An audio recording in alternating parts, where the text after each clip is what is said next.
Dierenwelzijn. Zeeuwse gemeenten blijken er totaal niet mee bezig. Het is maandag 3 mei. Dit is Zeeland Nu. Vlissingen is de enige die oog heeft voor de dieren. Boek over huiselijk geweld en kindermishandeling. En de asperges willen maar niet. Goedenavond. Vlissingen heeft het. Speciaal beleid voor het welzijn van dieren. Maar ze zijn in Zeeland de enige. Afspraken over het uitbaggeren van sloten, zodat vissen er beter kunnen zwemmen. Regels om verwaarlozing van dieren te voorkomen. Het kan allemaal geregeld worden in een dierenwelzijnsnota. En zo zijn er meer voorbeelden, weten ze bij het asiel in Terneuzen. Als bijvoorbeeld hier in het park een weide zou zijn. En dat er wat meer, dat sokjes daar los kunnen gelaten worden. En dat sokjes wat gesocialiseerd kunnen worden met andere, vreemdere honden eigenlijk, om het zo maar te zeggen. Het is een van de zaken die opgenomen is in een nieuwe concept dierenwelzijnsnota. Dat zijn afspraken die de gemeenteraad maakt om het dierenwelzijn in de gemeente te verbeteren. Met zo'n nota kun je ieder jaar makkelijk controleren of het gelukt is.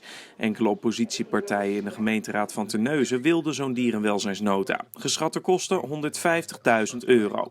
De meerderheid, inclusief de wethouder, vindt het te duur. Jammer, vinden ze bij de dierenopvang in Terneuzen. Maar wat hen betreft kan het alsnog op een andere manier. Betrekt de dierenorganisaties in het maken van een dierenwelzijnsnota. Of laat ze in ieder geval samenwerken om te komen tot een dierenwelzijnsplan. Want zo zeggen ze hier, de ervaring is er al waardoor het goedkoper wordt en met hetzelfde resultaat, want dat is belangrijk. Omdat het dierenwelzijn zeker bij ons als asiel op de eerste plaats staat. Maar het dierenwelzijn in het algemeen gaat ons ook aan het hart. Ik praat erover verder met politiek verslaggever Heiko Strietman. Heiko, je hebt een rondgang gemaakt langs alle Zeeuwse gemeenten. Waarom kiezen ze er eigenlijk, behalve Vlissingen, allemaal niet voor? Het gaat veelal over geld. In Vlissingen kost het jaarlijks rond de €40.000. Dat heeft niet iedereen ervoor over. Tegelijkertijd hoor je ook veel gemeenten zeggen, we doen al best veel, maar er is ook landelijk al heel veel geregeld. Maar je kunt je afvragen in hoeverre het dan nog overzichtelijk is en in hoeverre je het dan jaarlijks nog goed kunt toetsen. Ja, en je hebt dit ook voorgelegd aan de dierenbescherming. Wat zeggen zij hiervan? Ze vinden het kwalijk, vinden wel dat gemeenten specifiek beleid moeten maken en hebben dan ook nog het liefst dat er een wethouder voor verantwoordelijk wordt gemaakt. Maar goed, voorlopig verandert er eigenlijk in Zeeland dus niks. Nee, maar vergeet niet, de gemeenteraadsverkiezingen komen eraan 16 maart volgend jaar. Enkele partijen in Terneuzen hebben al aangegeven dat ze dit op gaan nemen in hun verkiezingsprogramma. En dat betekent dat in ieder geval de inwoners van Terneuzen kunnen aangeven of ze dit een belangrijk thema vinden, te ja of te nee. Heiko, dankjewel.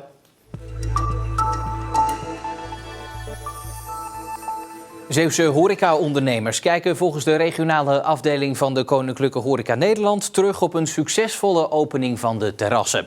Wel zijn er zorgen. Zo bieden de terrassen natuurlijk alleen uitkomst bij goed weer en wordt nu vooral regen voorspeld. En daarnaast maken ze zich zorgen over de personeelstekorten in de zomermaanden, omdat heel veel medewerkers in de afgelopen periode ander werk hebben gevonden. Politie. Het schijnt ingebroken te wezen. Ik weet niet wat er gebeurd was, maar het was in elk geval een beetje spannend, denk ik. Even schrikken vanmorgen aan de Westerscheldestraat in Middelburg. Een overval op de Aldi-supermarkt. Volgens de politie bedreigde de overvaller een medewerker met een scherp voorwerp. Bij de overval raakte niemand gewond en is volgens de woordvoerder ook niets buitgemaakt. Je leest het wel eens in de krant van ergens anders, maar het kan hier ook gebeuren. De Zeeuwse ziekenhuizen behandelen op dit moment 44 coronapatiënten, van wie er 34 uit Zeeland komen. De 10 anderen komen uit de regio Rotterdam. De meeste coronapatiënten liggen in Goes. In totaal liggen er 12 patiënten met corona in de IC-afdelingen van de ziekenhuizen en dat zijn er 2 minder dan vorige week. De petitie voor het behoud van de kasseienstroken in Klingen is overhandigd aan de gemeente Hulst en aan Staatsbosbeheer. De kasseienstroken zijn verwaarloosd en overwoekerd. 1603 mensen hebben de petitie getekend. Het kan potentieel ook een van de mooiste stroken worden. Ik zou graag zien dat die wordt vrijgelegd en dat er straks wielerwedstrijden over kunnen worden georganiseerd. Zowel de gemeente als Staatsbosbeheer, dat eigenaar is van een van die stroken, staat positief tegenover een opknapbeurt. Er is al een aannemer bereid gevonden om de klus gratis te klaren. Dus ik heb hele goede hoop dat tussen nu en een paar maanden dat er daadwerkelijk gewoon hier weer een kasseistrook te zien is. En wat is nou de magie van die kasseienstrook? Weten dat je gefietst hebt, weten dat je pijn hebt geleden, weten dat dat de schoonheid van het fietsen is.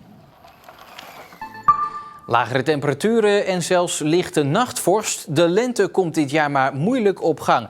En dat merkt deze aspergeteler in Westkapelle ook. Die asperge die komt er heus wel en die groeien. En we zijn wel vroeg begonnen. Maar nu gaat het allemaal steeds heel rustig. Ja, dat geeft allemaal zoveel niet. Maar natuurlijk 23 juni stoppen we. En stel dat het nou zo koud blijft, dan zou dat wel betekenen dat je eigenlijk te weinig geoogst hebt. De ruggen waarin de asperges groeien worden afgedekt met afgewisseld zwart en wit folie. Dat zwarte dat trekt juist de warmte aan, zeg maar. En dat transporteert het ook naar de grond. Dus die ruggen die zijn warm. En uit die ruggen kunnen de asperges dus eerder geoogst worden. Dat witte plastic dat zorgt ervoor dat de warmte juist teruggekaatst wordt. Dus die ruggen die zijn juist nog hartstikke koud.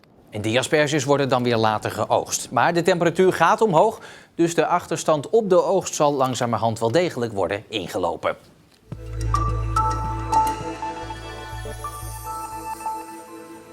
Jarenlang liep ze rond met een groot geheim. Maar nu ze 45 wordt, komt de Middelburgse Mirella Herweg met haar verhaal naar buiten. In het boek Voorbij de schaamte vertelt ze over het huiselijk geweld en de kindermishandeling die haar jeugd bepaalde. Bij ons in huis was ik eerst eigenlijk observator van huiselijk geweld. Van mijn vader naar mijn moeder. Dan kijk je toe en dan denk je van, dat hoort zo in een gezin. En vervolgens toen wij ouder werden, ik heb 2 broers die ouder zijn. Ja, op een gegeven moment ben je aan de beurt, zo kan je het zien. Dat je ook gewoon met dat geweld te maken had. Alsof de situatie thuis al niet erg genoeg is, krijgt Mirella ook nog te maken met seksueel misbruik in het Zeeuws-Vlaamse grensdorpje waar ze woont. Daar hadden we een buurman die was pedofiel. En die had eigenlijk altijd een lokkertje, die had karpers achter. En dan kwam je als kind naar de karpers kijken. En vervolgens beloonde je die met een snicker of een mars voor het feit dat je langskwam. Alleen hij ging wel wat verder. Hij betastte me op plekken waar een volwassene niet hoort komen.